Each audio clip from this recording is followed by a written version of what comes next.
Dear friends, well, here we are. Can you believe it? After this journey of 30 years, we have actually arrived. And as I have dreamed of this moment and tried to prepare for it, I have asked myself, how in the space of just a few moments do I describe our journey? How do I convey its meaning and its purpose? And I have realized that I can only start with what is in my heart, with the memories that have shaped me, the ideals that have inspired me, and the gratitude that fills me. I am moved beyond words, well beyond words, but I have only words. And so I share them with you now in the hope that what comes from my heart might enter yours. How can I repay so great a kindness? The words are from the Hebrew Bible, from the book of Psalms, and I cite them because the biblical text is the heart and soul of the Jewish tradition, the rock on which our heritage and much of civilization still stands. But I cite the text yet with deeper conviction, because it lives in my heart, it lives in my soul at this moment of moments in the life of the Skirball, and certainly no less in my own. How can I repay? How can I repay so great a kindness? How can I thank each of you, each and every one of you, for your trust over these 30 years, for your unfailing encouragement, for your unstinting generosity, for your idealism, your faith, your friendship. This glorious building, this magnificent campus, this cultural center, and all it stands for would not exist without you. It would not exist without you. How can I repay so great a kindness? I cannot, nor frankly can any of us, because our debt of gratitude extends far beyond this room and far beyond this moment.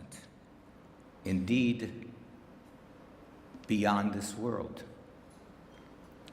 I am speaking of those who did not live to see this day, but whose lives and labors paved our way here. And I think of the biblical text again. You'll remember that on the verge of the promised land, Moses addresses the people of Israel. I speak, he says, not only to those who are with us this day, but to those who are not here. So it is for us when we remember those who shared with us and shaped us and helped us and gave us hope and encouraged us and loved us. We are ever in their debt. When I name in my heart those no longer at my side, I ache. I miss them so. I cannot forget them. I will not forget them. I can only be grateful for all they gave, for all they were, and for all they bequeathed to you and me. This double feeling, both a full heart and an aching one, is what I share with you tonight. It is, I confess, a vulnerability with deep roots in my own life and memory. At the time of my birth, 1/3 of the Jewish people and 2/3 of my own family were perishing in Europe. I have lived ever since in the shadow of that loss. The question that has haunted me and driven me through all my years is this: what becomes of that loss? What becomes of those precious people? Will their dreams, their ideals, their civilizing influence die with them? Or will their legacy live on within us and through us? What can I do? What can we do to honor their memory, to make of their lives a meaningful blessing? I will only name one such life among the millions, because I want to share her story with you. Johanna was my grandmother, and I never met her, and she never met me.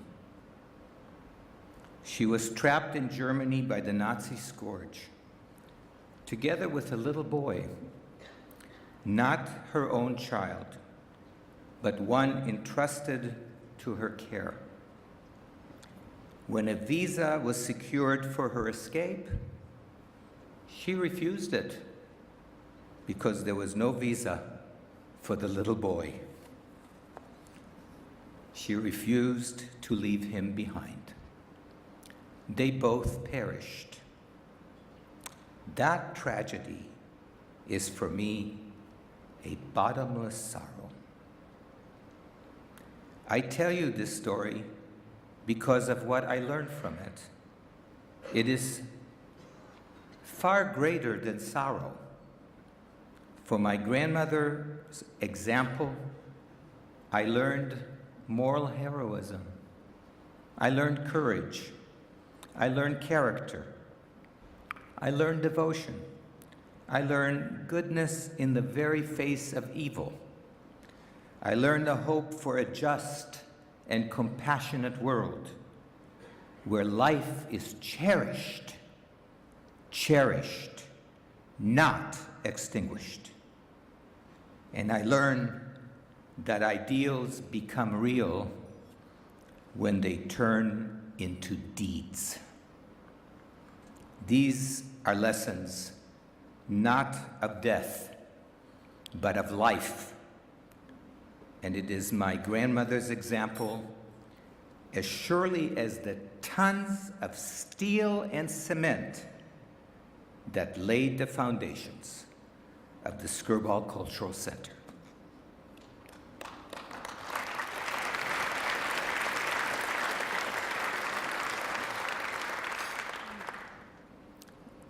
Yet this memory and this example are not all that the Skirball represents. For while our text is Jewish, all of you have been reminded by Howard Friedman, our context is American, and the Skirball is both. The American chapter of the Jewish story is the one we are living, and imperfections and all, it is a success story. It is a love story. And it is not ours alone. It is shared by a multitude of immigrants from many lands and cultures, each of whom has helped to weave the fabric of this nation, we celebrate not only what America has done for its immigrants, but what they have done for America. The Skirball Cultural Center tells this story and writes thrilling new pages every single day. The American story, too, resonates in my own family history. Some 60 years ago, my mother, father, brother, and I arrived in San Jose, California, with all the trepidations that new immigrants bring. But our fears were short-lived. From the very first, we were welcomed.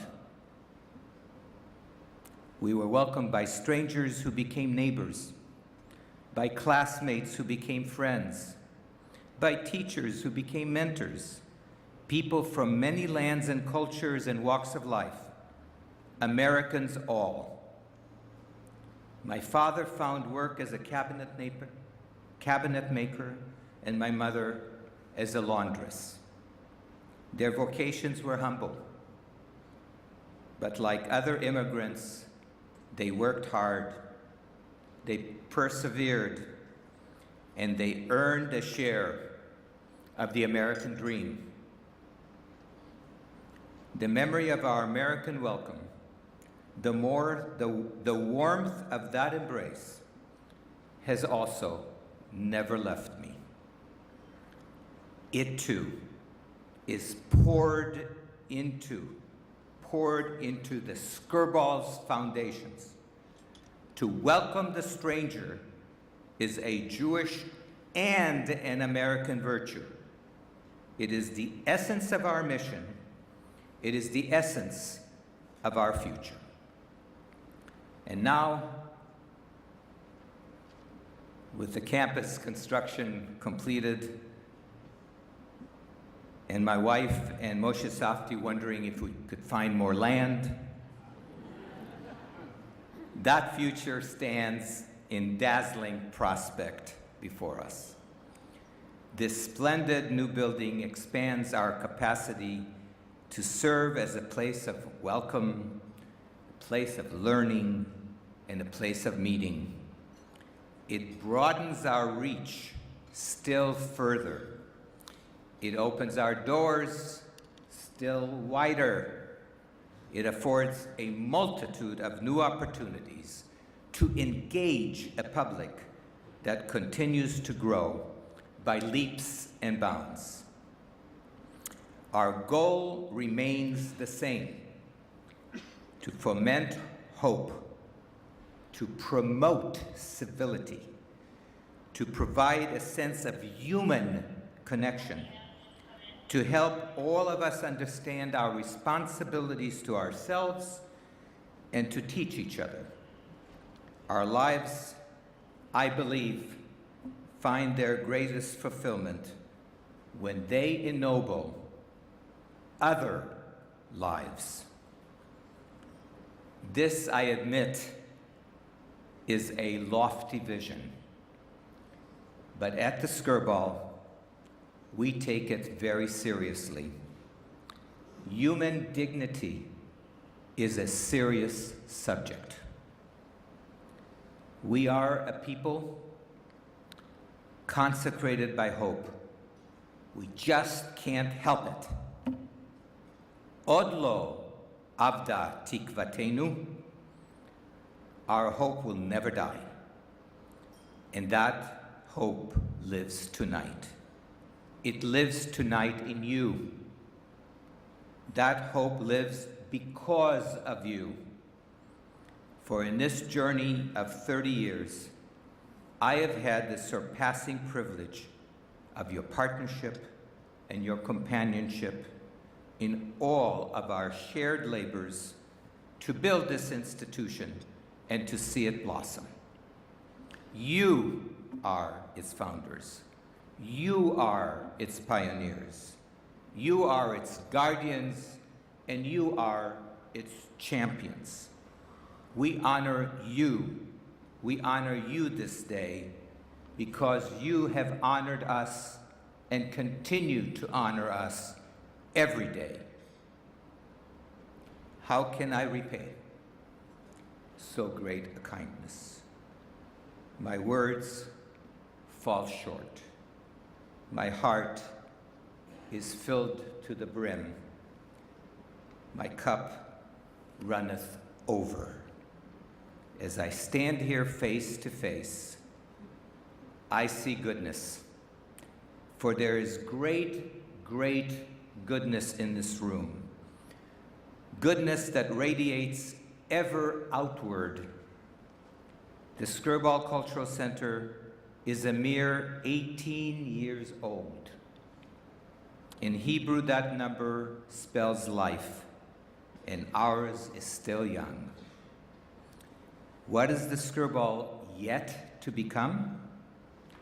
Tonight, we celebrate a completed campus, not a completed task. The task has only begun. There are new, vast reservoirs of goodness yet to be discovered. And in case you're wondering, I'm not done looking for them. Not by a long shot. In fact, I hope never to stop looking for that goodness. As I conclude, again I recall the words of Moses. I speak of those who are not here, but this time I refer not to those who have left us, but to those yet to be born. For it is our children and their children who will live to see beyond our horizon. It is their vision in years to come that will carry us forward. It is to them that we entrust the future of the Skirball Cultural Center. And I believe with heart and soul that it could not be in better hands. The best is yet to be. Thank you.